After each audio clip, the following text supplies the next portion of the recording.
Right, so it's been a little while since we give a bit of an update on the whole Illuminati situation, and lo and behold, we do have updates. Specifically, updates that add a lot of context to the type of person that Illuminati is, specifically behind the scenes. Now, before we do get any further, I need to give two big shout outs to the two main people I'm getting this information from in today's video, and that's FPS Diesel and Vangelina Skov. Two YouTubers who have made multiple videos on Illuminati. I highly recommend them. The links are going to be in the description. And specifically, FPS Diesel has actually spent a long time in Illuminati's Discord to see what she's been saying about the whole situation that she wasn't saying publicly. And a lot more recently, Vangelina Skov has actually released a video talking to an ex-employee of Illuminati. Now, I'm not going to show all the messages in today's video, I'm just going to talk about a few of them that stuck out to me, but if you do want to see all the messages, and I highly recommend you do, both links are going to be in the description. Okay, so let's talk about Illuminati's Discord, because she talks in his Discord as if, like, no one's ever going to see it. She uses it the same way you would use a best friends group chat type thing, right? Somewhere that you can trust and kind of give your thoughts and opinions, and especially by someone who has been very picky on the stuff that they say publicly. I mean, she released that big video that was a disaster, and then since then, we've got like one statement. But in this Discord, which is just full of strangers, quite frankly, it's just her viewers, she is very open about her opinions, and FPS Diesel showed some of the stuff that she's been saying. Now, one thing I found interesting that added context to show just how open Blair was in this chat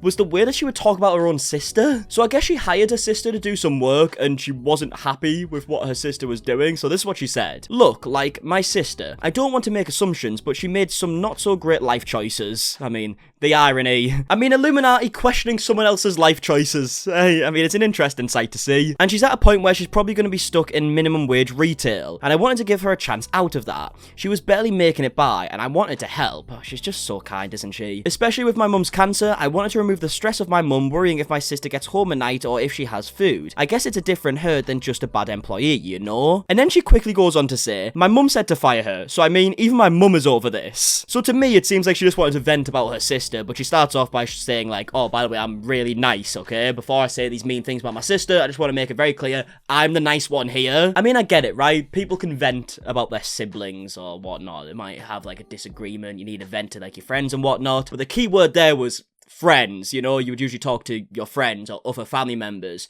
Not so much strangers on a Discord. She even goes into more details about potential, like, insurance fraud with her sister, and it's like, why are you mentioning this in a Discord? I don't understand it. But either way, I just thought it's interesting to give some context as to how open she is in this Discord. So let's get to her thoughts on the whole situation that we've been talking about over the past, 6-7 months it feels like now? So I just saw that the leftist mafia turned on me and believed the lies. I'm so hurt. And then someone says, even the ones that said that had your back, she said, yeah, Lance and Ole.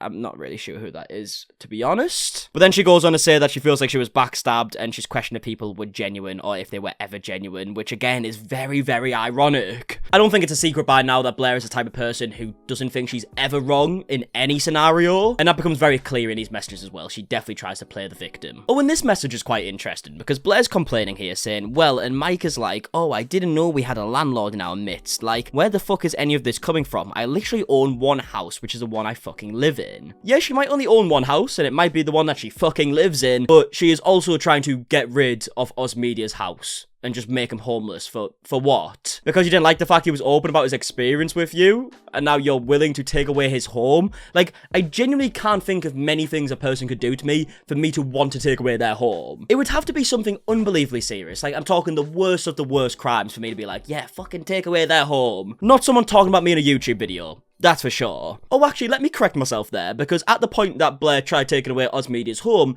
Oz Media hadn't even made his video yet. So she tried taking away his home for tweets, which is fucking mental. She also finishes off this thought by saying, I'm literally never going to collab with anyone ever again. I don't really think that's your choice at this point. I mean, good luck finding someone. Here we also have some messages from Blair regarding Oz Media. So Blair says, the worst part, honestly, is that Oz worked for me, worked with the team, and he knew that doing this would hurt their livelihoods. Like, you want to be a bitter ex that's mad that I moved on and found love? Fine. go to therapy. Doing this to get me back or punishing me for leaving him, it's insane. That's why in my video I didn't say anything in his section. I still cared for him. I didn't realize he was the one masterminding this. And he's mainly doing it because he owes me almost 200k that he took from me. Took home more of my own money than what I made, and he didn't want to pay it back. So obviously we now know the context of this whole 200k thing. That was in my video regarding Osmedia's video that he released. But this just goes to show the delusion of Blair, because she genuinely believes, or at least she's saying, that this is all happening because Osmedia is a bitter ex and he's just sad that Blair left him and found a different person. Like, she genuinely doesn't think she's done anything wrong. She just thinks she's such a wonderful person that people turn on her when she leaves because they can't live without her. Like, goddamn, we broke up at the end of 2021-ish, and when I finally started seeing someone new in January, he broke into my computer and read through my Discord DMs to find messages. He found them, lost his shit, told my employees I cheated, and told them the channel is going to fall apart in a couple of months and to look for a new job. He plotted this from the start. Yeah, we don't know if that's entirely true. Obviously, you've got to take everything that Blair says with a pinch of salt, so unless she shows proof for the stuff she says, it's really hard to believe her, and she only has herself to blame for that, by the way, because the fact she's lied so much in the past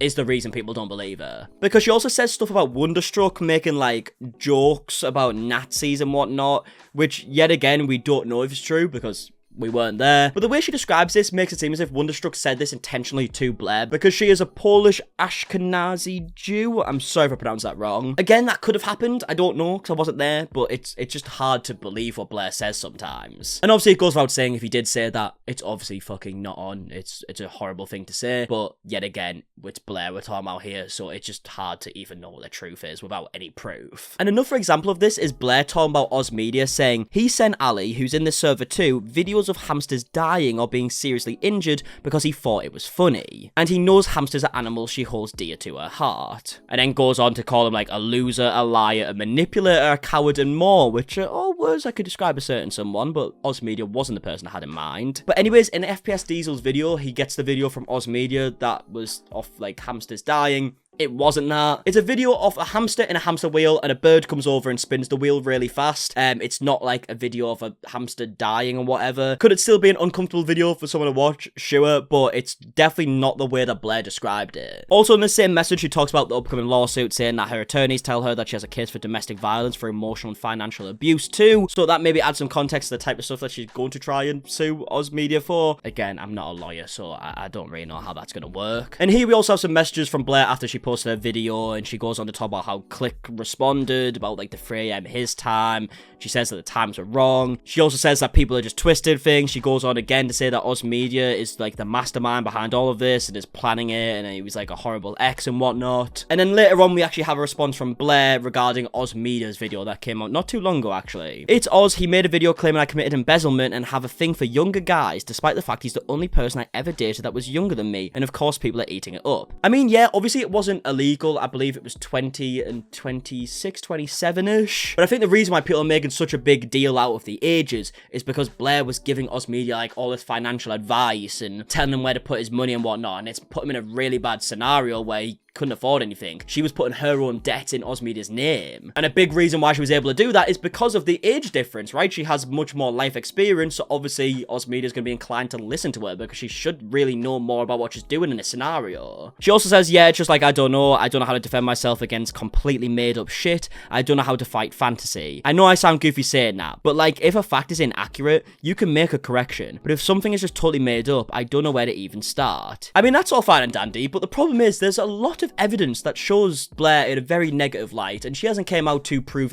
any of it wrong. So why should we be inclined to believe that all this other stuff that come out that didn't have evidence, because it might have just been like a conversation in person, is fake, when the stuff that we have evidence for, you haven't been able to prove wrong? So why would they make up stuff if they had evidence for the other stuff? It makes no sense to me. But either way, I'm not going to show all the messages in today's video. Like I said, there are plenty more on FPS Diesel's video. It's 14 minutes long, full of messages from the Discord. If you do want to see that, I'll leave a link in the description. But now let's move on to the information that has came out regarding iiluminaughtii's ex-employee, and it's actually been made public by Vangelina Skov, a very good YouTuber, by the way. I watch her videos, she's really good, so if you do want to check out not only that video, but her channel and so on, link in the description. So like I mentioned, this is a conversation between Vangelina and Blair's ex-employee, I believe like an editor, like a video editor. So it starts off with this person who wants to be anonymous, saying that they didn't really have much communication with Blair, really, at all, and in fact, when it came to videos being approved, someone else would approve them, and when Blair would finally approve a video, it would be very clear that she doesn't really usually watch her videos. Like, for example, this editor goes on to explain a time where Blair did actually do a revision for one of the edits, and she said something along the lines of, what happened to the old channel outro? And this editor says she had the same outro for a long time up to this point, so it just conveyed to me that she was likely not very active in reviewing the videos that were being released. So basically, the editors had started putting this new outro on Blair's videos for quite a while at this point, and then she's just realised that there's a different outro, and she's pointed it out and said, oh, where's the old one? Meaning she probably doesn't watch her videos before they go out. She just lets other people do them, and all she really does is read scripts. And then she has employees who do the rest. I mean, fair play, it must be an easy life. Like, someone writes you a script, you just read it on camera, then someone else does all the editing.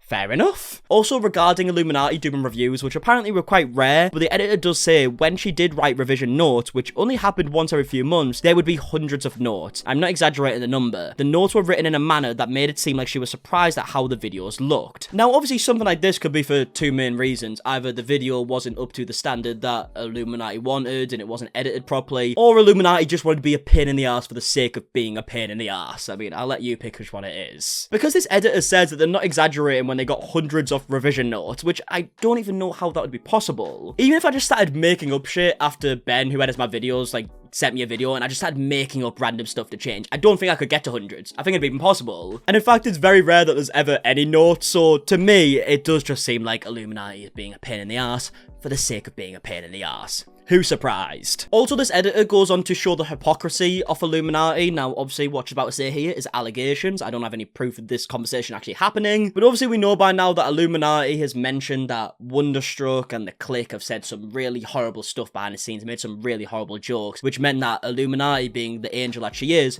could no longer be associated with these people. She said that Wonderstruck made a joke in the workplace that shouldn't have been made and that they had to then part ways and get rid of him. Now, this editor spoke about a time that happened where Blair was there with a bunch of people who work for her. They were playing Jackbox as like a works, like, what's the word? Like a work bonding session. There's definitely a better word than that, but you know, like, they got together to...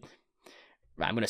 You know what I mean. That was a horrible description, wasn't it? But they went and played Jackbox, which is like a game that has like a bunch of mini games in it. And one of the mini games was giving a funny caption to a picture. And then the idea is you all vote for who had the funniest caption, right? Now, the editor says one of the people in this game had to write a caption for a picture of a monkey, and the caption written for it was entering Detroit, which he clarifies is a city with a majority black population, the intended punchline just being racism. Now, again, I don't know if this is 100% true because I wasn't in the game, so I have no idea, right? But if it was, this not only makes Blair like an obvious hypocrite, right, which we already kind of knew at this point, but it makes her a big hypocrite, but it also just makes her okay with racism. So if you add that to the many, like, negative personality traits that we've seen over the past few months with Blair, I mean, the list is stacking up, isn't it? Now, the editor goes on to explain some of the calls that actually happened between a lot of them, where they talk about this whole situation. The editor says that this call was absurd to them, as it consisted of people piling onto antagonizing those who posted against her. The tone was nothing like that of the iiluminaughtii exposed video that was made. There was hardly any accountability, but rather listing issues of some of the people making accusations against her. Yeah, that kind of correlates to the messages we've seen on the Discord as well. That definitely seems like the vibe she was giving off away from the videos. Right, so I'm just scrolling through the messages right now to see which one to talk about next.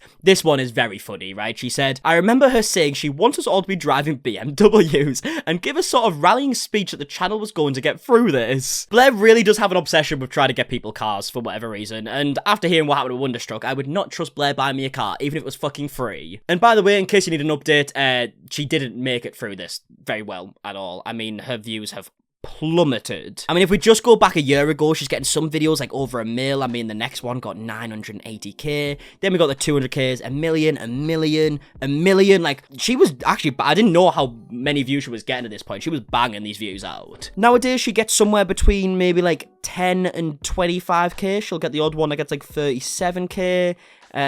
But yeah, it's obviously went down a lot. This most recent one's on 7.5. It only went out yesterday though, so it might creep up a bit. I did click this video earlier to see what the comments were like, and they're pretty much as you can imagine. This channel is on life support. Are you still here pretending that you're not as awful as the people you are reporting on? Even your own staff are turning on you, Blair. I'm pretty sure this is regarding the video we're mentioning right now. I mean, to be fair, there are some people who actually are just commenting on the video now. There's not as many like negative comments talking about the situation as I thought there were. So, I mean, yeah, I guess maybe she's just planning on on releasing videos until there is just no negative comments anymore. And it will get to that point, realistically, because that's kind of how YouTube works, but her own main audience have turned on her, so she's kind of starting from the beginning at this point. She needs to gain a new audience of people who don't dislike her. But yeah, there are plenty more messages on Evangelina's video, so if you do want to see that, like I said, it's linked in the description, as well as FPS Diesel's channel. That'll be linked in the description. There's plenty more stuff that I didn't get to cover in this video, just for the sake of you could also go and watch theirs, right? I'm not just going to take the whole fucking video and re-upload it. So yeah, big credit to them, and I'm going to leave the video there. So if you did enjoy, please do a like down below, subscribe if you are new,